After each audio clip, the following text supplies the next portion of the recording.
Start करते हैं जी। बिस्मिल्लाहिर्रहमानिर्रहीम। आज हम जिस टॉपिक पे डिस्कस करने जा रहे हैं, mitigating of load frequency fluctuation of interconnected power system using model predictive controller. Basically ये डॉक्टर मोहम्मद याकूब साहब का एक पेपर है और इसको रिव्यू किया है और प्रेजेंट करेंगे मोहम्मद अली मज़हर और अरसलान अली। नेक्स्ट स्लाइड पे जाने से पहले मैं ज़रा इसके जो टाइटल है इस पर डिस्कस करना चाहूँगा थोड़ा सा कि लोड फ्रीक्वेंसी फ्लक्चुएशन क्यों ज़्यादा इम्पॉर्टेंट है और हम इसको मिनिमाइज़ क्यों करना चाह रहे हैं और इसको कंट्रोल क्यों करना चाह रहे हैं। जब भी डिफरेंट सिस्टम इंटरकनेक्ट होते हैं, स्पेशली रिन्यूएबल एनर्जी रिसोर्सेज वाले सिस्टम जो हैं, जब भी इंटरकनेक्ट होते हैं कन्वेंशनल सिस्टम के अंदर, तो फ्रीक्वेंसी फ्लक्चुएशन का प्रॉब्लम जो है बड़ा ही ज़्यादा प्रोमिनेंट होता है।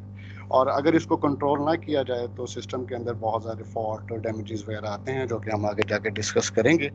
और इसको कंट्रोल करने के लिए बहुत सारी टेक्निक्स यूज़ की जाती हैं और की जाती रहेंगी, लेकिन हम जो टेक्निक यूज़ करेंगे वो मॉडल प्रिडिक्टिव कंट्रोलर है।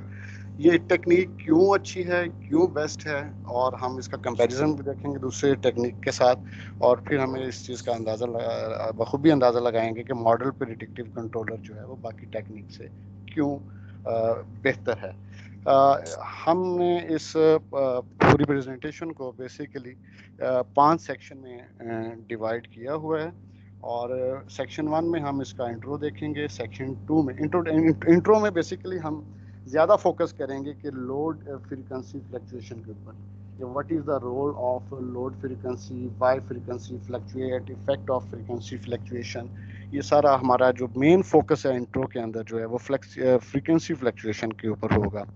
सेकंड सेक्शन में model of an interconnected power system को देखेंगे कि हम इसमें कौन कौन से मॉडल ले रहे हैं, किन किन मॉडल्स को, किन किन सिस्टम को आपस में इंटरकनेक्ट कर रहे हैं। और थर्ड सेक्शन में हम देखेंगे कि proposed MPC model predictive controller जो है, जो हमने प्रपोज किया है फ्रीक्वेंसी फ्लक्चुएशन को मिटिगेटिंग के लिए, उसको देखेंगे और फिर वो कैसे वर्क करते हैं। और सेक्शन 4 में हम देखेंगे इसके सिमुलेशन और रिजल्ट और एनालिसिस करेंगे। और उसमें हमें सेक्शन 4 के अंदर जाके बहुत ज़्यादा क्लियर होगा कि एमपीसी जो है वो बेस्ट क्यों है बाकी टेक्निक के निस्बत जो है। उसमें एनालिसिस भी है, सिमुलेशन भी है, सारा रिजल्ट उसमें काफ़ी ज़्यादा क्लियर होगा। नेक्स्ट लास्ट जो है फिर हम इसको कंक्लूजन। तो बेसिकली हमारा ये जो पूरी प्रेजेंटेशन है 5 सेक्शन में हमने इसको डिवाइड की हुई है। तो चलते हैं जी फर्स्ट सेक्शन की तरफ। इंट्रो पे चलते हैं और सेक्शन 1 में इंट्रो में रोल ऑफ लोड फ्रीक्वेंसी। क्या रोल होता है जी लोड फ्रीक्वेंसी का? The load frequency control play an important role. The objective is to control the frequency of an interconnected power system. हमारा मेन ऑब्जेक्टिव जो है वो ये है कि इंटरकनेक्टेड जो पावर सिस्टम है उनकी जो लोड फ्रीक्वेंसी की फ्लक्चुएशन है उसको हमने कंट्रोल करना है। ठीक है। लोड फ्रीक्वेंसी वेरी क्यों करती है, उसकी क्या रीज़न होती है? उसकी रीज़न ये है कि frequency changes when the load very suddenly. जब भी आपका लोड वेरी करेगा तो आपकी जो फ्रीक्वेंसी है वो फ्लैक्चुएट करेगी। तो हमारे पास कोई एक ऐसा मैकेनिज्म होना चाहिए कि उसके लिए ऐसा कोई सिस्टम होना चाहिए, ऐसे कंट्रोल होना चाहिए कि हम उस लोड फ्रीक्वेंसी फ्लक्चुएशन को जो कंट्रोल कर सकें। तो load frequency control required to keep a system frequency within a limit. अच्छा, इसकी छोटी सी 2 एग्जांपल से मैं क्लियर करता हूँ कि लोड फ्रीक्वेंसी जब फ्लक्चुएशन होती है तो उससे सिस्टम के पे ऊपर क्या इम्पैक्ट पड़ता है। जैसे एक आम लाइफ की एग्जांपल दिखाएगी बाइक की। ये एक बाइक है जिसको मल्टीपल लोग जो हैं चला रहे हैं, और अगर हमने इसकी स्पीड जो है वो कांस्टेंट रखनी है तो सब लोगों को इक्वली फोर्स लगानी पड़ेगी। ठीक है। और अगर इनमें से कुछ लोग जो हैं वो फोर्स कम कर देंगे और फिर भी स्पीड कांस्टेंट रखनी है तो बाकी लोगों को पैडल पर जो फोर्स ज़्यादा लगानी पड़ती है। सेम सिस्टम में ऐसे ही होता है जब हमारा लोड बढ़ जाता है, क्योंकि पीवी सिस्टम जो है वो तकरीबन वो हमें कांस्टेंट पावर ही प्रोवाइड कर रहा होता है। तो अगर सिस्टम पे लोड पड़ जाएगा तो ऑटोमेटिकली जो हमारा बाकी कन्वेंशनल पावर सिस्टम है, जैसे कि थर्मल पावर सिस्टम है, तो उस पर लोड बढ़ जाता है। तो फिर उस पर हमें हमारी जो है लोड बढ़ने से उस पर जनरेटर पर भी लोड पड़ जाता है। सेम पावर सिस्टम के अंदर भी ऐसा ही है। जब हम पावर सिस्टम में हम कोशिश करते हैं कीप कांस्टेंट फ्रीक्वेंसी, और हम चाहते हैं कि थ्रू आउट द सिस्टम हमारी जो है फ्रीक्वेंसी वो कांस्टेंट रहे। जब भी फ्रीक्वेंसी डिक्रीज होगी तो उसकी वजह से जनरेशन जो है उसके अंदर इंक्रीज हो जाएगा। तो ये बेसिकली आपको ये समझना ज़रूरी है कि रोल ऑफ लोड फ्रीक्वेंसी, क्या रोल क्या है लोड फ्रीक्वेंसी का। वाई फ्रीक्वेंसी फ्लक्चुएट, क्यों करती है जी फ्रीक्वेंसी फ्लक्चुएट। फ्रीक्वेंसी फ्लक्चुएशन की बहुत सारी रीज़न हो सकती हैं, लेकिन सबसे मेन जो रीज़न है change in in supply and demand of electricity. जब भी सप्लाई और डिमांड इलेक्ट्रिसिटी की चेंज होगी तो फ्रीक्वेंसी जो है जो वो फ्लक्चुएट करेगी। If there is more demand of electricity than there supply, then frequency will fall. जब आपकी डिमांड सप्लाई से बढ़ जाएगी तो आपकी जो फ्रीक्वेंसी है जो वो फॉल कर जाएगी। और जब if there is too much supply, यानी कि आपकी सप्लाई ज़्यादा है और डिमांड कम है, तो उस वक्त आपकी फ्रीक्वेंसी जो है वो राइज कर जाएगी। जब भी आपके सिस्टम के अंदर बहुत सारे डिफरेंट टाइप के सिस्टम होते हैं, जैसे वेव एनर्जी है, विंड एनर्जी है, थर्मल है, पीवी है, न्यूक्लियर है, हाइड्रो है, एनर्जी स्टोरेज, जब आप डिफरेंट टाइप के सिस्टम को इंटरकनेक्ट करते हैं आपस में, तो उस वक्त जो है डेफिनेटली जब हमारा लोड वेरी कर रहा होता है तो इन सिस्टम के ऊपर भी जो है फर्क पड़ रहा होता है, इन सिस्टम के ऊपर भी इम्पैक्ट पड़ रहा होता है, जिसकी वजह से। और स्पेशली जब भी पीवी सिस्टम को आप इंटरकनेक्ट करते हैं कनेक्शन के, तो सबसे जो बड़ा प्रॉब्लम हमें आता है वो फ्रीक्वेंसी फ्लक्चुएशन का आता है। तो ये रीज़न है जी जिसकी वजह से फ्रीक्वेंसी जो है वो फ्लक्चुएट कर रही होती है। क्या फ़र्क पड़ता है जी, इफेक्ट क्या होता है फ्रीक्वेंसी फ्लक्चुएशन का। अब इस हम ये देखते हैं कि effect of frequency fluctuation. The margin of error is very small. In fact, any power with a frequency as a little as 1% above or below the standard 50 hertz risk damage equipment and infrastructure if it is persist. अगर आपकी standard frequency से 1% भी frequency above चली जाए या below चली जाए और वो सिस्टम के अंदर मौजूद रहे, ये जो फ्लक्चुएशन है प्रिसिस्ट करती रहे, तो उसकी वजह से आपका जो सिस्टम है वो डैमेज हो सकता है। इसलिए फ्रीक्वेंसी फ्लक्चुएशन को कंट्रोल करना बड़ा ज़रूरी होता है। मिसाल के तौर पे 50 हर्ट्ज फ्रीक्वेंसी है और अगर वो फॉल करके 47.5 पे चली जाए या फिर वो अप चली जाए 52.5 पे, then the blade of the turbine is likely get to manage as so the prevent settling of the generator। तो हमें ये 1% भी जो वेरिएशन है ये सिस्टम को काबिल कबूल नहीं है, इसकी वजह से बड़े ज़्यादा डैमेजेज हो सकते हैं। लिहाजा फ्रीक्वेंसी फ्लक्चुएशन को कंट्रोल करना जो है बड़ा ज़रूरी है। Impact of renewable energy on conventional power system. क्योंकि फ्रीक्वेंसी फ्लक्चुएशन जो है हम देख रहे हैं कि फ्रीक्वेंसी फ्लक्चुएशन का जो सबसे बड़ा कॉज है, जब भी हम रिन्यूएबल एनर्जी को कन्वेंशनल पावर सिस्टम के अंदर इंजेक्ट करते हैं या इंटरकनेक्ट करते हैं, तो हमारे पास जो है वो प्रॉब्लम आता है। वोल्टेज का भी प्रॉब्लम आता है, लेकिन फ्रीक्वेंसी का जो है फ्लक्चुएशन का ज़्यादा प्रॉब्लम आता है। Almost 18% of the world energy demand is fulfilled through the renewable energy resources. The main problem is in the interconnected of the renewable and conventional system is the load frequency fluctuation due to different load condition। जब भी हम अपनी renewable energy resource 18% world wide का 18% जो है वो renewable energy resource से पूरा किया जा रहा है, और आहिस्ता आहिस्ता ये जो परसेंटेज है डे बाय डे बढ़ रही है। अब जाहिर सी बात है ये हमारी लाइफ का और हमारे सिस्टम का रिन्यूएबल एनर्जी रिसोर्स एक पार्ट बन चुका है। और जब भी कोई चीज़ हमारे सिस्टम का एक पार्ट बन जाए तो उसके अंदर जो प्रॉब्लम्स आ रही होती है हमें उसको रिजॉल्व करना होता है। तो frequency fluctuation is the biggest problem. PV into the power system as a major effect on frequency and voltage. PV का जो पावर सिस्टम मेजर इफेक्ट होता है वो फ्रीक्वेंसी और वोल्टेज पे होता है। The variation in the load directly effect the frequency, लेकिन वेरिएशन लोड जो है वो डायरेक्टली इफेक्ट कर रहा होता है फ्रीक्वेंसी को। लिहाजा हमारा मेन जो फोकस रहेगा वो वोल्टेज के ऊपर नहीं रहेगा, बल्कि डायरेक्टली हम फोकस करेंगे कि फ्रीक्वेंसी जो फ्लक्चुएशन है उसको कंट्रोल करना है। The performance of the electrical power system will determinate with the load fluctuation, fault, rapid change in the load and appropriate uncertainty। तो बेसिकली इम्पैक्ट जो है यही आ रहा है कि जब भी आप रिन्यूएबल एनर्जी रिसोर्सेज को कन्वेंशनल सिस्टम के साथ इंटीग्रेट करेंगे तो फ्रीक्वेंसी फ्लक्चुएशन का प्रॉब्लम आएगा, और आप आगे जाके देखते हैं कि इस प्रॉब्लम को हम कैसे रिजॉल्व करेंगे। Why focus on load frequency control. हम जी वोल्टेज का भी बड़ा प्रॉब्लम आता है, लेकिन हम फोकस क्यों कर रहे हैं सिर्फ और सिर्फ लोड फ्रीक्वेंसी कंट्रोल करने पे।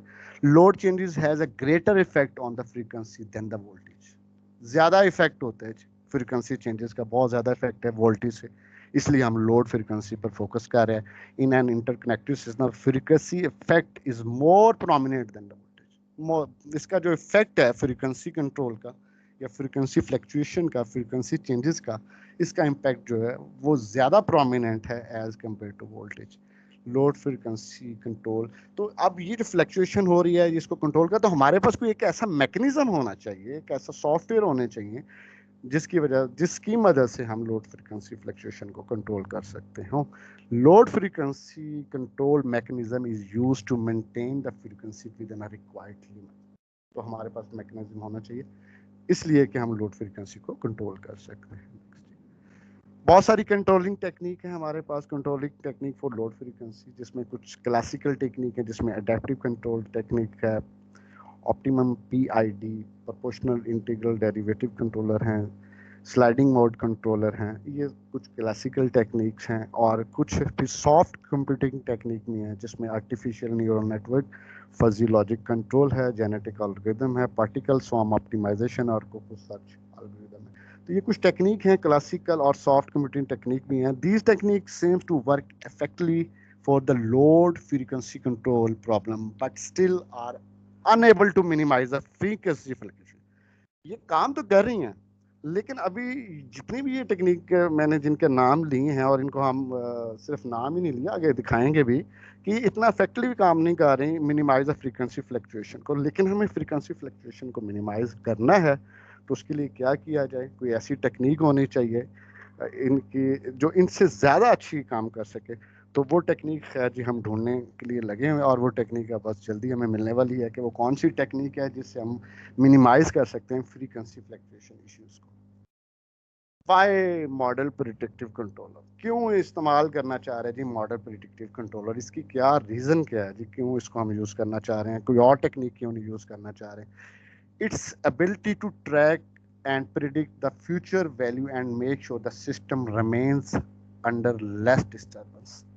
सबसे सबसे जो मेन चीज़ है इसके अंदर ये एबिलिटी है कि ये प्रिडिक्ट कर लेता है फ्यूचर वैल्यू को, फ्यूचर में आने वाली फ्लक्चुएशन को ये जो पहले से प्रिडिक्ट कर लेता है। और MPC achieve it's target under less possible time without showing much disturbance. बहुत कम टाइम में जो है ये अपने टारगेट को अचीव कर लेता है। और ये जब हम इसका डिफरेंट टेक्निक का कंपैरिजन करेंगे, और वहाँ पे हमें बड़ी अच्छी तरह से अंदाज़ा हो जाएगा कि एमपीसी जो है वो ज़्यादा बेस्ट क्यों है as compare to other technique. Section 2 जो है वो model of interconnected power system है, और ये मेरे साथ जो मेरे साथी हैं अरसलान अली, ये सेक्शन 2 को आपको इसको प्रेजेंट करेंगे और आपको बताएंगे कि जो हम इंटरकनेक्टेड मॉडल यूज़ करने जा रहे हैं वो कौन कौन से हैं। जी अरसलान। अस्सलाम वालेकुम सर। सर इसमें जो मेरा पार्ट है, जो पेपर में हमने देखा है, उसमें थर्मल एनर्जी जनरेशन जो है उसको पीवी सिस्टम के साथ इंटरकनेक्ट किया गया है। तो पीवी सिस्टम की हम काफ़ी डिटेल्स पढ़ चुके हैं, जिसमें फर्स्ट स्टेज होती है कि पीवी अरे में डीसी टू डीसी कन्वर्टर लगा होता है जो वोल्टेज लेवल को एडजस्ट करता है और साथ मैक्सिमम पावर को आउटपुट हमें देता है। और सेकंड स्टेज हमारी इन्वर्टर की आ जाती है जो डीसी से एसी को आउटपुट देता है। और फाइनल स्टेज ये होती है कि हमने इन्वर्टर को अपने जो भी पावर ग्रिड है उसके साथ जॉइन करना होता है। दूसरा जो सिस्टम है, जो हमारा इंटरकनेक्टेड सिस्टम है, वो थर्मल यूनिट है। जब भी थर्मल यूनिट की बात होती है तो उसमें हम जो है वो स्टीम को यूज़ कर रहे होते हैं, स्टीम टरबाइन यूज़ हो रही होती है।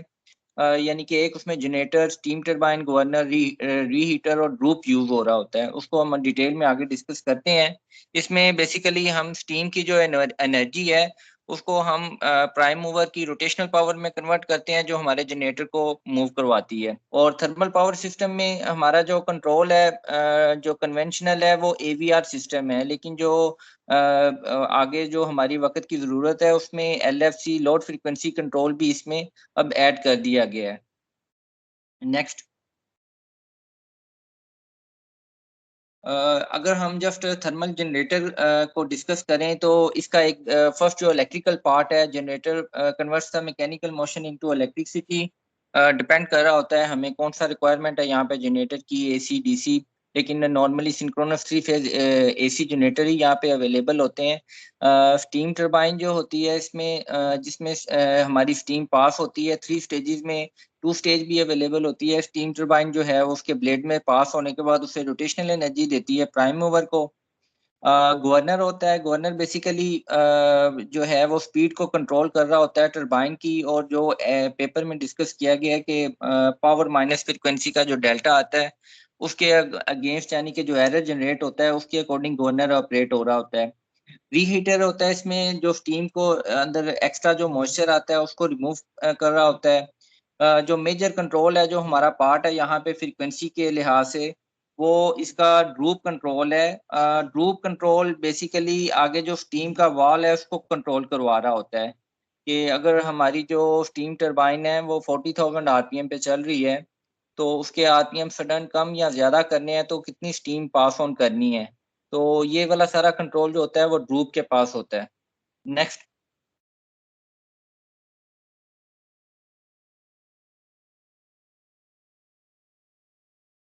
अगर ड्रूप कंट्रोल को देखें तो बेसिकली ये the prime mover speed reference is always greater than the actual speed of prime mover. The actual speed of prime mover is allowed to droop और decrease with the respect of reference. जो reference speed हमने दी होती है, जो reference speed चल रही होती है सिस्टम में, जो एक्चुअल स्पीड उससे कम होती है, लेकिन अगर एक्चुअल स्पीड हमारी बढ़ जाती है तो फिर उस स्पीड को सेट पॉइंट या रेफरेंस पॉइंट से कम करने के लिए वहां पे ड्रूप की परसेंटेज यूज होती है।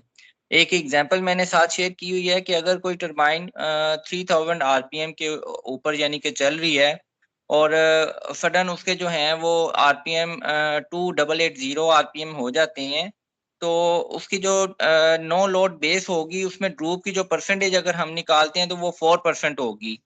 तो पेपर में 3 पॉइंट समथिंग इस तरह ग्रुप की वैल्यू यूज की गई है पर यूनिट, यानी कि वो भी आगे डिस्कस करते हैं।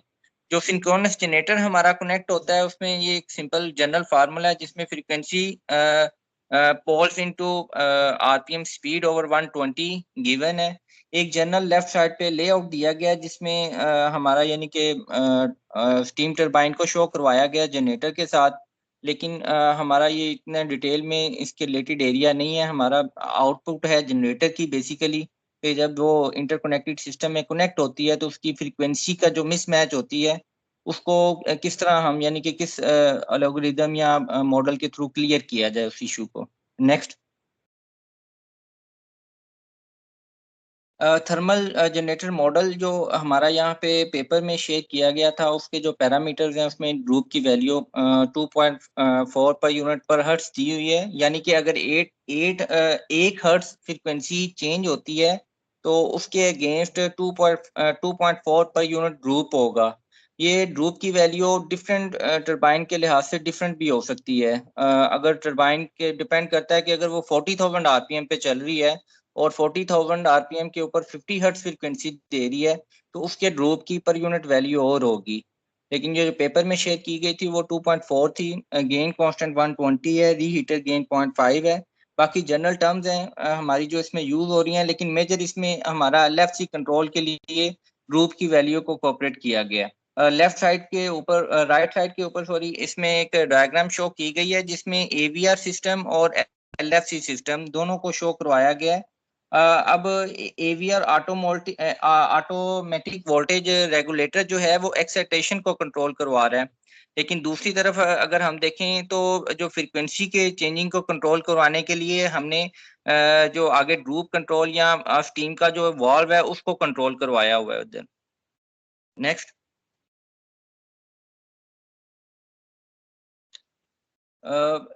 हमारा नेक्स्ट फोटोवोल्टिक मॉडल इसमें डिस्कस किया गया है, लेकिन इस पेपर में जितना हमने कोर्स में पढ़ा है वो तो बहुत ज़्यादा डिटेल में है। इधर एक टू द पॉइंट हमने डिस्कस किया हुआ है इसका मॉडल। हमारे इस पेपर में 1000 वाट पर मीटर स्क्वायर और 25 डिग्री सेल्सियस के ऊपर मैक्सिमम आउटपुट को लिया गया है।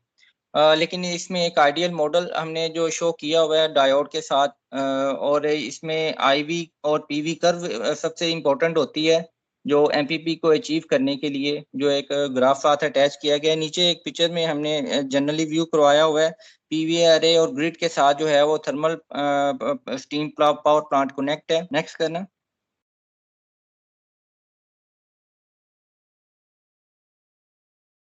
फोटोवोल्टिक मॉडलिंग के बीच में जो एम यहाँ पे वैल्यू गेन है between the AC and DC voltage, तो इसकी वैल्यू किस तरह ली गई है कि V DC over V AC. तो हमारे पेपर में इसकी वैल्यू 0.7 यूज की गई है। 0.7 वैल्यू इस तरह कि अगर वी डी सी हमारे 10 वोल्ट हैं और वी ए सी हमारे 14 वोल्ट हैं, यानी कि इसमें बूस्ट कन्वर्टर यूज किया गया इनपुट वोल्टेज से ज्यादा है आउटपुट वोल्टेज। तो 10/14 अगर करें तो वो 0.7 हमारे बनते हैं। सेकेंडली इसमें जो गेन ऑफ बूस्ट कन्वर्टर यानी 1/M1 शो किया गया है। Transfer function of boost converter, इसमें ये कन्वर्टर नहीं है, सॉरी, यहाँ पे ये इन्वर्टर है। बूस्ट इन्वर्टर की ये वैल्यू हमने ये G2 निकाली हुई है। नेक्स्ट हमारा पावर ट्रांसफर फंक्शन है, इंस्टेंटेनियस पावर गेन है, एवरेज पावर गेन है, और एवरेज पावर जो गेन हमारी आ रही है वो P average over P S आ रही है G4 की वैल्यू। नेक्स्ट करना।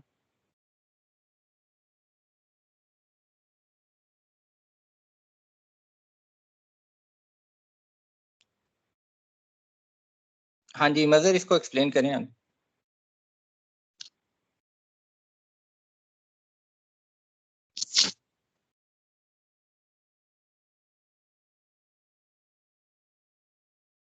मजर आवाज आ रही है आपको?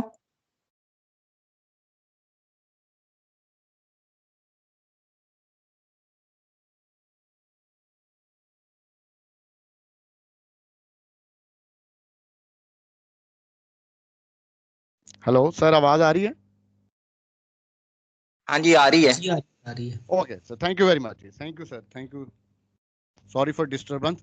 नाउ सेक्शन 3 पे आ चुके हैं जी, और मेन काम स्टार्ट होने जा रहा है। मेन काम स्टार्ट होने जा रहा है इस तरह से कि हमारा जो मेन फोकस था फ्रीक्वेंसी फ्लक्चुएशन को कंट्रोल करने के लिए, और उसके लिए जो हमने प्रपोज किया है मॉडल प्रिडिक्टिव कंट्रोलर, उस पर हम बात करने जा रहे हैं।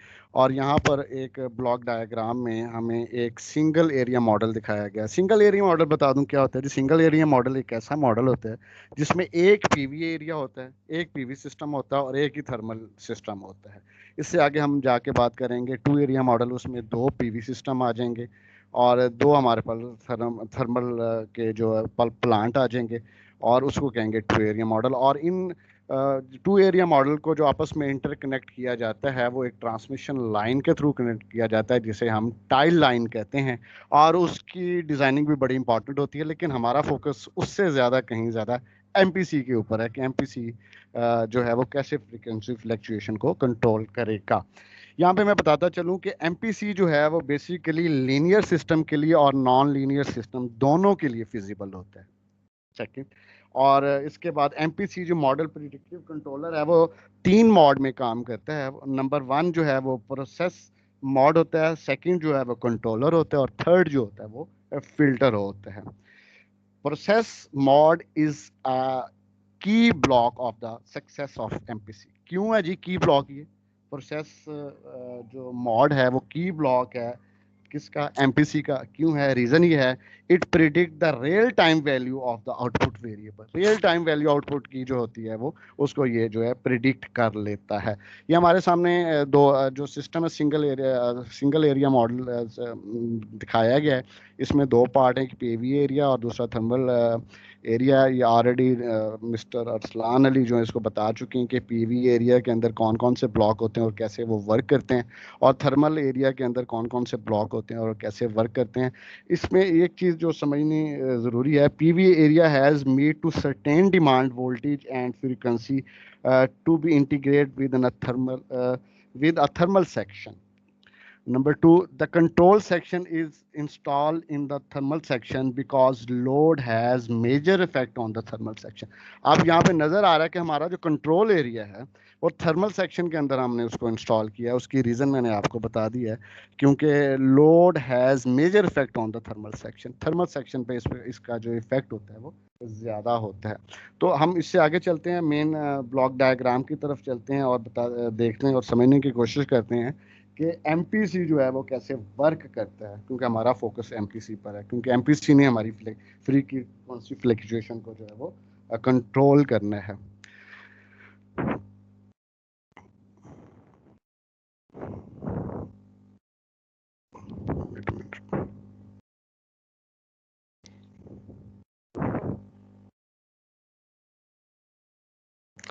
जी, ब्लॉक डायग्राम है जी, ये block diagram of model predictive controller, और इसमें अब हम समझते हैं कि ये किस तरह से ये काम करता है। Model predictive controller predict the planned future output based on the past experience and recent value of the input and output। ये जो एमपीसी है बेसिकली ये कैसे प्रिडिक्ट करता है जी, रियल टाइम वैल्यू को पास्ट एक्सपीरियंस के बेस पे करता है, recent value of input output के बेस पे करता है। और इस prediction is composed of free and forced response. ये आपको नज़र आ रहा होगा यहाँ पे एक ये हमारा इंटरनल मॉडल है, ये पास कंट्रोल आ रहा है और पास आउटपुट होता है, और इंटरनल मॉडल के बाद फ्री रिस्पांस आ रहा है और एक फोर्स रिस्पांस। ये फ्री रिस्पांस क्या होता है और फोर्स रिस्पांस क्या होता है? Free response given expected output जो है वो हमें फ्री रिस्पांस प्रोवाइड करता है, और जो फोर्स रिस्पॉन्ड होता है वो ऐड करता है आउटपुट रिस्पांस को। ठीक हो गया जी। इसके बाद यहाँ पे एक चीज नजर आ रही है, रेफरेंस ट्रेजेक्टरी। अच्छा जी, ये फ्री रिस्पांस और फोर्स रिस्पांस, इन दोनों को जब हम सम कर लेते हैं तो हमारे पास एक टोटल रिस्पांस आता है। आगे जाके हम इसकी जब एक इक्वेशन आएगी तो उसमें भी ये देखिएगा कि फ्री रिस्पांस और फोर्स रिस्पांस जब ऐड अप होते हैं तो उसमें एक टोटल रिस्पांस आता है। अब उसके साथ टोटल रिस्पांस के बाद रेफरेंस ट्रेजेक्टरी क्या काम कर रही होती है? ये फ्यूचर एरर और प्रिडिक्ट एरर को ऑर्गेनाइज कर रही है, फ्यूचर एरर और प्रिडिक्ट एरर को ऑर्गेनाइज कर रही होती है। इसके बाद ये आगे चला जाता है और फिर उसके बाद फ्यूचर एरर आ जाता है। फ्यूचर एरर को क्या किया जाता है? On the basis of future control that is generated by optimisation block. Future error जो है उसको जो ऑप्टिमाइजेशन ब्लॉक है उसको जो जनरेट करता है, फिर ये नेक्स्ट आगे चल जाता है फ्यूचर कंट्रोल की तरफ, और फिर इंटरनल मॉडल से होता हुआ ये सारा इस तरह से साइकिल जो है वो चलता है जी। एमपीसी कंट्रोल कैलकुलेशन कैसे की जाती है? एमपीसी कंट्रोल कैलकुलेशन के लिए हमारे पास एक quadratic cost function in the form of J defined in the equation, ये दिखाया गया है आपको इक्वेशन है। इसमें क्या क्या चीज़ें हैं जी? इसमें n1 और जे के अंदर जो बेसिकली आपके वेरिएबल हैं वो n1 है, n2 है और nu है। n1 n2 are the lower and upper prediction horizon over the output, and nu क्या चीज़ है? nu is the control horizon है। और नेक्स्ट आगे अल्फ़ा जे और बीटा जे जो हैं ये वेट्स हैं, और इसके साथ हमारे पास ये अल्फ़ा जे है यहाँ पर और ये बीटा जे है, ये हमारे वेट्स हैं। उसके बाद आता है जी ओमेगा के प्लस जे। ओमेगा के प्लस जे क्या है? ओमेगा के plus J represent the reference trajectory, ये रेफरेंस ट्रेजेक्ट्री है जी, ठीक है, ओवर द फ्यूचर हॉरिजॉन। और यहाँ पे ये चीज़ दिखाई गई you of K plus J जो है कैलकुलेट द फ्यूचर कंट्रोल, ये फ्यूचर कंट्रोल को जो है वो कैलकुलेट करता है। और ये जो हमारे पास जा रहा है वाई कैप के प्लस जे जो है is the total response which represent the sum of force and free response. जैसे कि पीछे ब्लॉक डायग्राम में मैंने आपको बताया था कि फ्री रिस्पांस और फोर्स रिस्पांस का जो टोटल सम होता है वो कैसे कैलकुलेट किया जाता है, तो क्या वाई कैप से किया जाता है। The predictive control law of MPC is based on the prediction error rather than control error।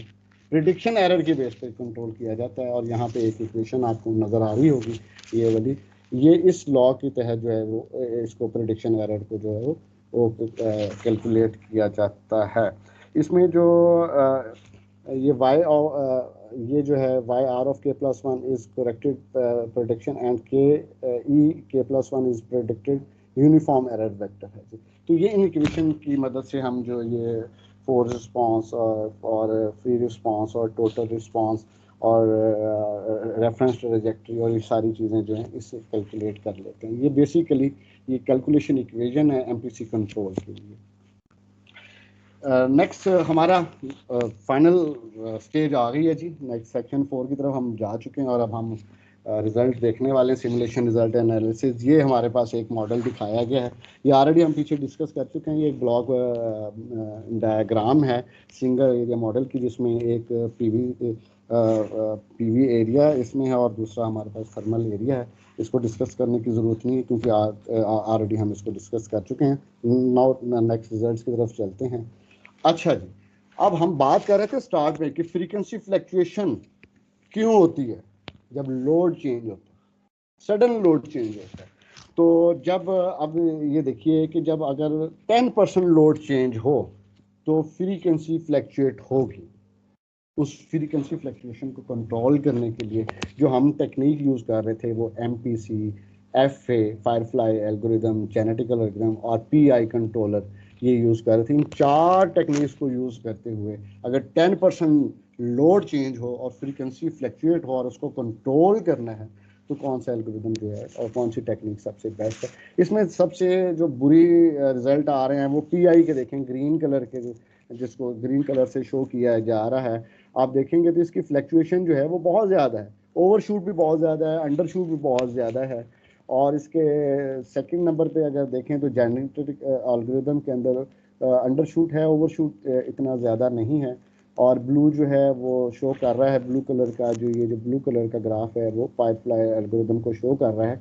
और रेड कलर का जो है, जो हमारी प्रपोज टेक्निक है, वो ये शो कर रही है कि इसके अंदर जो है ना तो अंडरशूट आया ना अंडरशूट तो कुछ है लेकिन ओवरशूट बिल्कुल भी नहीं, ओवरशूट बिल्कुल भी नहीं है। और ये इसलिए हमने इसको प्रपोज किया कि ये फ्रीक्वेंसी फ्लक्चुएशन को बहुत ज़्यादा जल्दी जो है वो कंट्रोल कर लेता है और मतलब स्टेडी स्टेट जो कंडीशन है वो बहुत जल्दी आ जाती। तो ये ग्राफ बेसिकली शो कर रहा है कि अगर 10% लोड चेंज हो तो फिर कौन सा उसका रिजल्ट ये शो कर रही है। और इसमें हमने देखा कि MPC जो है वो सबसे ज़्यादा बेस्ट रिजल्ट दे रहा है। अगर हमारी फ्रीक्वेंसी फ्लक्चुएट हो जाएगी 10 से 20% तक फ्लक्चुएट हो जाए तो फिर क्या होगा, फिर भी वही रिजल्ट है कि अब 20% तक लोड चेंज हो रहा है। लेकिन हम देख रहे हैं कि इसमें PI कंट्रोलर जो है वो उसके अंदर फ्लक्चुएशन बहुत ज़्यादा है, मतलब उस फ्लक्चुएशन के बाद ओवरशूट भी है, अंडरशूट भी, और स्टेडी स्टेट बड़ी देर के बाद आ रहा है। सेम इसका जेनेटिकल एल्गोरिथम में भी ऐसा ही है और फायरफ्लाई एल्गोरिथम में भी ऐसा ही है। लेकिन MPC मॉडल प्रिडिक्टिव कंट्रोलर जो है उसका जो रिजल्ट है एज कम्पेयर टू तीनों टेक्निक जो है वो सबसे बेस्ट आ रहा है। हालांकि लोड चेंज में 20% मतलब 10 से 20% जो है वो चेंज आ चुका है। ओके, वर्स्ट कंडीशन आ गई, 50% लोड चेंज हो गया, क्या होने जा रहा है, कुछ नहीं होने जा रहा, वैसी है जी। MPC सबसे बेस्ट काम कर रहा है। अब देख लें इसमें ये जो PI कंट्रोलर है वो VI जो है जिसको ग्रीन कलर के ग्राफ से शो किया गया है उसके अंदर जो है वो कितनी ज़्यादा फ्लक्चुएशन हो रही है और काफ़ी ज़्यादा फ्लक्चुएशन के बाद बहुत देर के बाद वो स्टेडी स्टेट में आ जाता है। और इसके साथ जो है ये पर्पल कलर का जो जेनेटिकल एल्गोरिथम है उसमें अंडरशूट तो है लेकिन ओवरशूट थोड़ा कम है, अंडरशूट ज़्यादा था। और सिमिलरली FA फायरफ्लाई एल्गोरिथम में भी ऐसे ही है, लेकिन अंडरशूट इसमें है, हल्का सा है, लेकिन ओवरशूट तो बिल्कुल ही नहीं है। और इसने बड़ी जल्दी फ्रीक्वेंसी फ्लक्चुएशन को कंट्रोल कर लिया। और ये रेड कलर का जो हमारा लाइन है ये शो कर रही है MPC के रिजल्ट को। अगर फर्स्ट कंडीशन आ जाए यानी कि 50% लोड भी फ्लक्चुएट हो जाए तो उस सूरत में भी MPC जो है वो बहुत अच्छा काम कर रहा होता है। ये उसके जी कुछ रिजल्ट है। The response time of different controller for the single area model के रिजल्ट हैं। और आप देख लें कि MPC, FA और G और PI कंट्रोलर के रिजल्ट हैं। तो अगर हम गौर करें सबसे लास्ट वाली रो के अंदर तो ओवरशूट की बात हो रही है, तो MPC में ओवरशूट है ही नहीं। और अंडरशूट की बात करें तो अंडरशूट भी जो है MPC का undershoot as compare to firefly algorithm और जेनेटिकल एल्गोरिथम और PI कंट्रोल एल्गोरिथम जो है वो कम होता है। और स्टेडी स्टेट टाइम जो है वो 10% फ्लक्चुएशन, 20% फ्लक्चुएशन और 50% फ्लक्चुएशन पे भी शो हो रहा है। और अगर हम ओवरऑल कंपैरिजन देखें तो MPC हमें सबसे ज़्यादा अच्छे रिजल्ट दे रहा है as compare to other algorithm. Okay, discuss करते हैं कि next design of two area model. Two area model में क्या होता है, बेसिकली टू एरिया मॉडल, जब सिंगल एरिया मॉडल हमें समझ आ गई है तो टू एरिया मॉडल को समझना तो मुश्किल नहीं है। बेसिकली दो सिंगल एरिया मॉडल को आपस में इंटरकनेक्ट किया जा रहा है किसके थ्रू किया जा रहा है? यहाँ पे एक ये देखिए नजर आ रहा होगा आपको टाई लाइन। तो बेसिकली एक टाई लाइन है जिसे हम ट्रांसमिशन, ये लाइन ही होती है, इसके थ्रू जो है हम इसको आपस में इंटरकनेक्ट कर देते हैं। और टू एरिया मॉडल में सबसे ज़्यादा जो एडवांटेज हमें होता है वो capability to interchange capability to interchange and schedule power between different neighboring areas। सबसे ज़्यादा एडवांटेज जो है हमें ये होता है कि डिफरेंट नेबरिंग एरियाज के अंदर जो कैपेबिलिटी इंटरचेंज और शेड्यूल पावर हम कर सकते हैं टू एरिया मॉडल के ज़रिए। ठीक है, तो यहाँ पे एक चीज़ और यहाँ जो वन ये नज़र आ रही होगी आपको, ये चीज़ इसका मैं आपको थोड़ा सा बताना चाहूँगा कि ये इसका क्या रोल है। ये मिटिगेट द फ्रीक्वेंसी एरर, ये फ्रीक्वेंसी एरर को जो है वो मिटिगेट करता है। तो ये टू एरिया मॉडल है। अब हम इसके बाद ऑलरेडी हम सिंगल एरिया मॉडल को बड़ी डिटेल से डिस्कस कर चुके हैं। तो बेसिकली ये भी एक सिंगल एरिया मॉडल है, ये भी एक सिंगल एरिया मॉडल, उनको आपस में इंटरकनेक्ट कर दिया गया। तो ये टू एरिया मॉडल आ गया हमारे पास एमपीसी के, यूजिंग एमपीसी। अब देखते हैं कि टू एरिया मॉडल के अंदर जो है हमारे पास एमपीसी की मदद से जो रिजल्ट आते हैं वो कैसे होते हैं। फिर वही बात जी, फ्रीक्वेंसी फ्लक्चुएशन है जी, 10% लोड चेंजेस फॉर F1 क्या टू एरिया मॉडल में ना हमने अपना जो एरिया है वो दो हिस्सों में डिवाइड कर दिया। एक एरिया को हमने F1 कह दिया, अपर एरिया को, लोअर एरिया को हमने F2 कह दिया। तो हम पहले F1 के रिजल्ट देख रहे हैं कि F1 के ऊपर क्या इम्पैक्ट पड़ेगा, क्योंकि अब इसका थोड़ा सा समझने वाली बात ही है कि थोड़ा सा डिज़ाइन चेंज हो गया। डिज़ाइन इस तरह से चेंज हो गया है कि पहले सिंगल एरिया मॉडल था, अब टू एरिया मॉडल आ गया है। तो दो एरिया आ गए हैं और उसके साथ ये एक दूसरे से इंटरकनेक्ट भी हैं टाई लाइन के थ्रू भी, और उसकी डिज़ाइन का भी एक बड़ा इशू होता है। तो अगर मतलब टू एरिया मॉडल के अंदर 10% लोड जो है वो चेंज हो जाए तो फिर मतलब F1 एरिया पे क्या इम्पेक्ट पड़ेगा। तो इसमें नज़र आ रहा है कि ये जो PI कंट्रोलर हैं उसकी वजह से जो रिजल्ट्स हमारे पास आ रहे हैं उसमें बहुत ज़्यादा अंडरशूट भी, ओवरशूट भी, ऑसिलेशन बहुत ज़्यादा आ रही है, और ये बहुत देर के बाद सेटल्ड होता है। और इसका मतलब है कि इसमें फ्रीक्वेंसी फ्लक्चुएशन जो है वो कंट्रोल करने की जो एबिलिटी है वो सडनली नहीं है, करता है लेकिन बड़ी देर के बाद कर लेता है। इसी तरह जेनेटिक एल्गोरिथम के अंदर भी अंडरशूट है, ओवरशूट कम है एज कम्पेयर टू PI, और ये कुछ अरसे के बाद स्टडी स्टेट में चला जाता है। और FA के अंदर देखें कि ये जो है इसके अंदर जो है अंडरशूट है और फिर ये फ्लक्चुएशन काफ़ी रहती है और फिर काफ़ी देर के बाद ये स्टडी स्टेट में आ जाता है। लेकिन PMC जो है मॉडल प्रिडिक्टिव कंट्रोलर के रिजल्ट जो हैं as compare to FA, G and PI सबसे अच्छे हैं। इसके अंदर अंडरशूट नहीं है, अंडरशूट थोड़ा सा है लेकिन ओवरशूट तो बिल्कुल भी नहीं है, और ये बहुत जल्दी जो है फ्रीक्वेंसी फ्लक्चुएशन को जो है वो कंट्रोल कर लेता है। अगर 20% 10 से 20% लोड इंक्रीज हो जाए तो फिर F1 एरिया पे क्या फ़र्क पड़ रहा है। अच्छा, अब अगर हम गौर करें थोड़ा सा, तो जब सिंगल एरिया मॉडल था और टू एरिया मॉडल में, हालांकि हम एक एरिया को डिस्कस कर रहे हैं, लेकिन सिंगल एरिया मॉडल के अंदर PI की जो फ्लक्चुएशन थी वो इतनी ज़्यादा नहीं थी जितनी कि टू एरिया मॉडल में आ गई। इसका मतलब है कि जब ज़्यादा सिस्टम आपस में इंटरकनेक्ट होंगे तो फिर PI, GARF और MPC के ऊपर भी फर्क पड़ेगा। फिर इनकी एफिशिएंसी समझ आएगी कि ये कितने एफिशिएंट हैं। तो जब दो एरिया आपस में कनेक्ट कर रहे हैं तो फिर देखें, जब सिंगल एरिया था तो फ्लक्चुएशन इससे कम थी PI में, ठीक है, लेकिन अब टू एरिया में इसकी फ्लक्चुएशन जो है उससे ज़्यादा हो गई है, उससे ज़्यादा हो गई है। और इसके बाद जो है अगर लोड हमारा वर्स्ट कंडीशन आ गया जी, 50% फ्लक्चुएशन आ गई, 50% लोड सडन चेंज हो रहा है और उसके अंदर फ्लक्चुएशन आ गई है, तो फिर क्या होगा।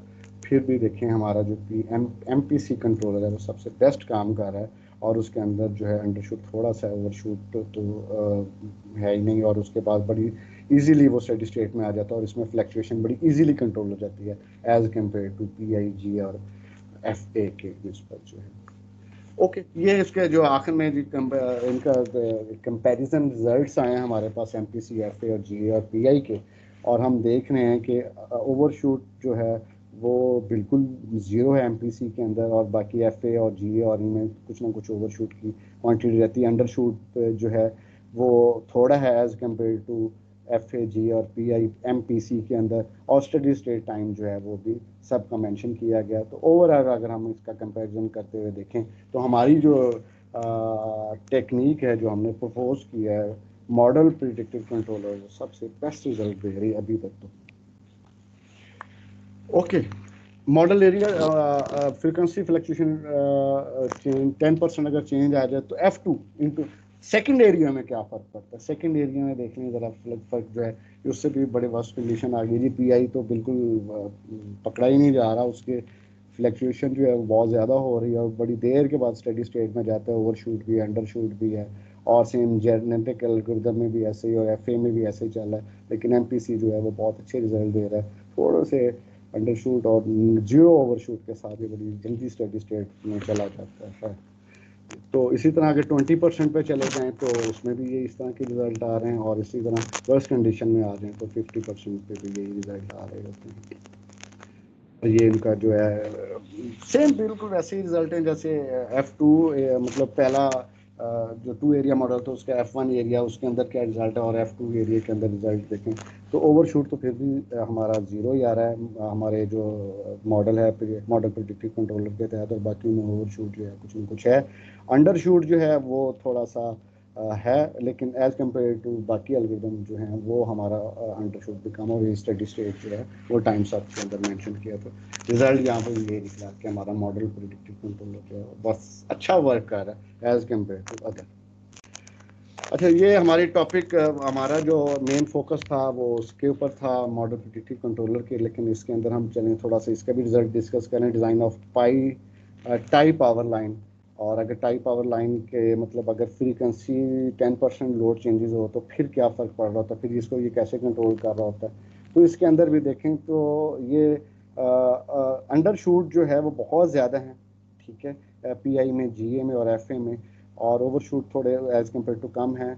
लेकिन हमारा जो मॉडल प्रेडिक्टिव कंट्रोलर है वो बहुत अच्छे रिजल्ट के साथ काम कर रहा है। यहाँ पर भी मतलब 2 एरिया नेटवर्क 2 एरिया मॉडल में जब हम करना चाहिए 2 एरिया मॉडल को बनाना चाहेंगे तो टाई पावर लाइन या ट्रांसमिशन लाइन तो ज़ाहिर से इन्वॉल्व होगी, लिहाजा इसके ऊपर भी रिजल्ट हमारे देखने बहुत ज़्यादा ज़रूरी हो जाते हैं 2 एरिया मॉडल के अंदर। तो फिर भी मतलब टाई पावर लाइन इन्वॉल्व भी हो जाए तो उसके बावजूद भी हमारा मॉडल प्रेडिक्टिव कंट्रोलर जो अच्छा काम कर रहा है। 10% पे है, ये 20% पे इसके रिजल्ट्स देखे जा रहे हैं, और ये इसके 50% पे रिजल्ट देखे जा रहे हैं, और ये उनका ओवरऑल जो है the response time of different controllers tie line के ऊपर जो है जीरो ओवरशूट, मिनिमम अंडरशूट और steady time as compare to दूसरे। तो ओवरऑल जो कंपैरिजन बना कि MPC is the best technique for frequency fluctuation control करने के लिए। और ये थोड़ा सा लास्ट में ये मैं आपको बताता जाऊँ, अगर मल्टीपल लोड चेंजेस कंडीशन आ जाए, अगर मतलब लोड चेंजेस सडनली चेंज हो रहा हो 10% से 50, 50 से 10, 10 से 20, 20 से 15, तो इसको इकट्ठा करके दिखाया गया है। तो यहाँ पर देखें अगर हम, तो हमारी ब्लू लाइन है ये हमारी MPC है, ये MPC आ रही है 10% होगा, बिल्कुल फ्लक्चुएशन नहीं आ रही। 50% भी आई तो थोड़ा सा अंडर शूट आएगा, फिर ये बिल्कुल इजीली अपने स्टेडी स्टेट में आएगी। 10% पे आ गई अगर तो फिर थोड़ा सा ओवरशूट, और फिर ये तो ओवरऑल देखा जाए तो ये जितने भी हमें रिजल्ट नज़र आ रहे हैं इसके अंदर जो अगर सडनली चेंजेस मतलब मल्टीपल लोड चेंजेस कंडीशन भी आ जाए तो उस पर भी हमारा जो MPC है वो बहुत अच्छा वर्क कर रहा होता है। सिमिलरली मतलब 2 एरिया नेटवर्क में F1 के लिए ये रिजल्ट सामने आ रहे हैं हमारे, और इसमें 10%, 20, 50, 15 मतलब लोड सडनली चेंज हो रहा है, कभी 10 से 20, 20 से 50, 50 से 15। तो इस सूरत में अगर इस तरह से मल्टीपल लोड चेंजेस आ रही हैं तो उस सूरत में भी हमारे पास ये रिजल्ट जो हैं, और इसमें देखा जा रहा है कि ये जो ब्लू लाइन है जो कि हमारी प्रपोज्ड MPC के सबसे अच्छे रिजल्ट दे रहा है। और बाकियों के अंदर जो है वो मतलब PI और जेनेटिक एल्गोरिथम के अंदर जो फ्लक्चुएशन जो है बड़ी देर के बाद कंट्रोल की जा सकती है। इतनी देर से अगर फ्लक्चुएशन कंट्रोल की जाएंगी तो मेरे ख्याल से सिस्टम काफ़ी कुछ उड़ा चुका होगा। और F2 एरिया के लिए ये रिजल्ट्स हैं, और मल्टीपल लोड चेंजेस के लिए फिर ये रिजल्ट हमारे पास। Now the last section is conclusion. Conclusion तो जी मैं हर जगह ही बता चुका हूँ, और वो बार बार बता रहा था, और उसमें यही बता रहा था कि मॉडल प्रेडिक्टिव कंट्रोलर जो है वो बहुत ज़्यादा अच्छा काम करता है। बस यार कंक्लूड। ये रेफरेंसेस जी हमारे, और थैंक यू सर।